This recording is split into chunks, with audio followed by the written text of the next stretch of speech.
Assalamu alaikum warahmatullahi wabarakatuh. Where there is a will, there is a way. Sometimes we face problems that seem impossible. If we have the will to meet the problems that are in front of us, there is a way to overcome them. Today in this video, we are going to learn the next lesson. Robinson Crusoe discovers a footprint. This is your next lesson in your English. Before going into the lesson, let us read about the author, Daniel Defoe. Daniel Defoe was born in the year 1660 in London, England. He died in the year 24th April 1731 at the age of 70 in London, England. Basically, he was a British person. His occupation, he was a writer, journalist and merchant. Merchant means businessman. And he is generally write very adventurous stories. His wife's name was Mary Truffelli. Defoe was a prolific and versatile writer producing more than 300 works, books, pamphlets and journals on diverse topics including politics, crime, religion, marriage, psychology and supernatural. He was also a pioneer of business journalism and economic journalism. So, on various topics, the author Daniel Defoe has written books and even pamphlets and journals also he has published. So, this was about Daniel Defoe. So, Daniel Defoe has also written the story of the Robin Crusoe. So, the Robin Crusoe ship had been discovered by the sea. He had been alone for many years and longed for company. One day he discovers a footprint on the sand. Let us find out what he did then. So we see Robinson Crusoe. He was a person. He was going in a ship. Suddenly he just went in a island, and there was no one there in the island. He was alone there. So suddenly, for many years, he was alone in that island. Suddenly he found a footprint. So we are going to see in the story whose footprints Robinson Crusoe has found. Shall we start with the lesson? Are you ready? Yes. One day when I was going towards my boat, I was surprised to see the footprint of a man on the sand. I stood amazed. I listened. I looked around me. I could neither hear nor see anything. I went up higher to look down. I went up to the shore and down the shore, but it was no good. I could find no other footprint but that one. I went to it again to see if there were any more footprints and to tell if it had been my imagination. But I was not mistaken, for there was exactly the print of a foot. Toes, heel, every part of a foot. I could not imagine how it came there. I stayed a long time thinking, but became more and more confused. So here in this slide we see a boat there and a footprint of a person. So Robinson Crusoe was left alone in the shore in an island. So suddenly one day he found a footprint. So he was very shocked and surprised to see a foot in a no man's land.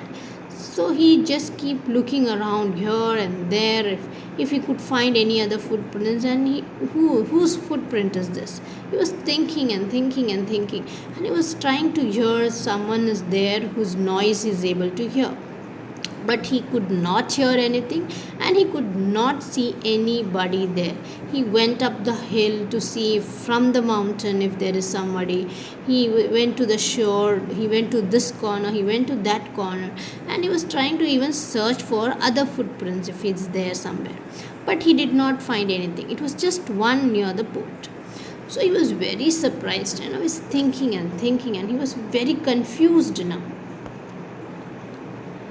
At last I returned home very frightened, looking behind me after every 2 or 3 steps, mistaking every bush and tree to be a man.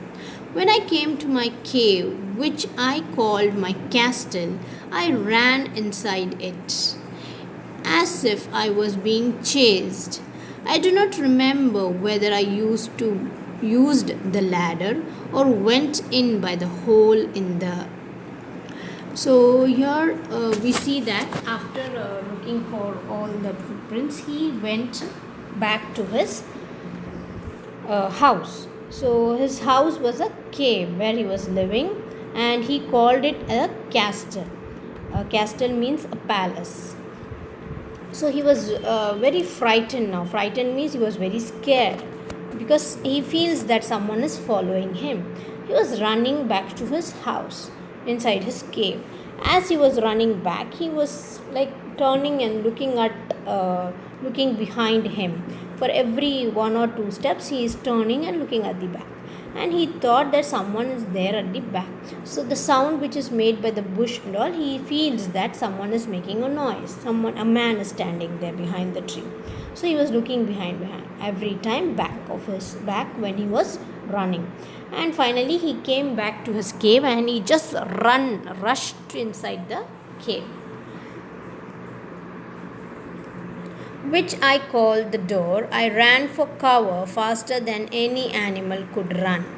I did not sleep that night. The more I thought about what I had seen, the more afraid I became.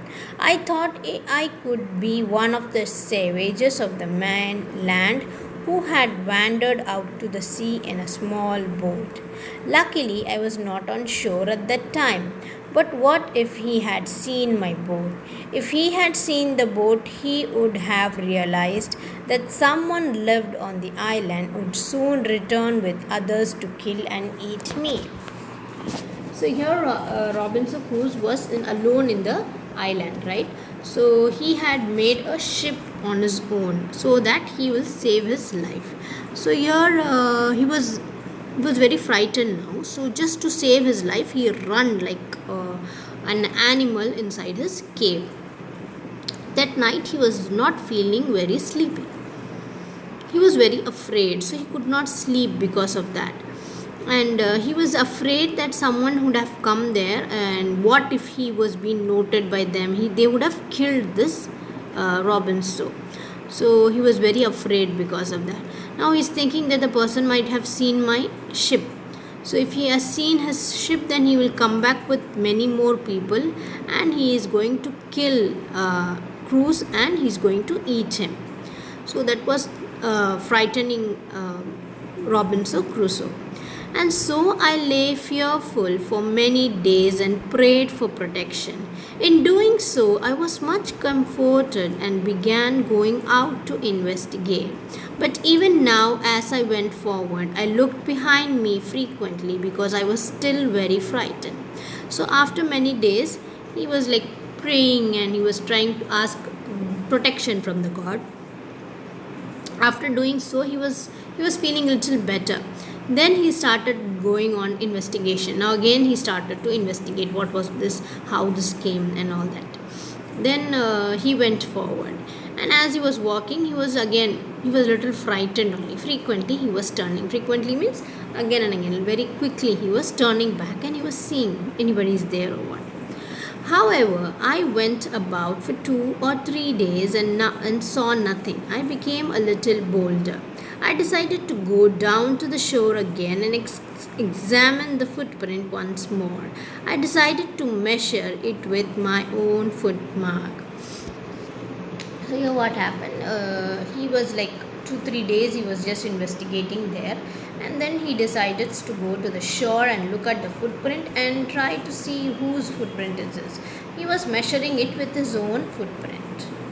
As I came closer to the footprint, I realized that it could not be any footprint because I had not come to this part of the beach since a long time. Secondly, as I placed my foot alongside that footprint, it seemed larger than my own. My fear returned. I went home again, believing that there was someone there. The island was inhabited. So here what happened? He went back to that footprint and he was like looking again, doing some experiments on it, like measuring it and seeing whose footprint this could be. He was thinking. Then he put his own footprint next to that footprint, and he was seeing, comparing it whether if it is his own footprint. But he has not come to this part of the place from a very long time, so he is very sure that this is not his footprint. And moreover, the size of that footprint is far bigger than the size of his own. So now again, after looking that footprint is bigger than his own footprint, he was a little frightened. So now he thinks that this island has been inhabited. Inhabited means someone else also has come into this island. So now again the fear has started in his mind. So he was very frightened now again. So with this, we have come to the end of this story. So this is what given for you in this lesson. This was adapted by Daniel Geoffrey Robinson Crusoe. So I hope you all understood this little part of the story. Thank you for watching this video. Thank you, children. Have a nice day.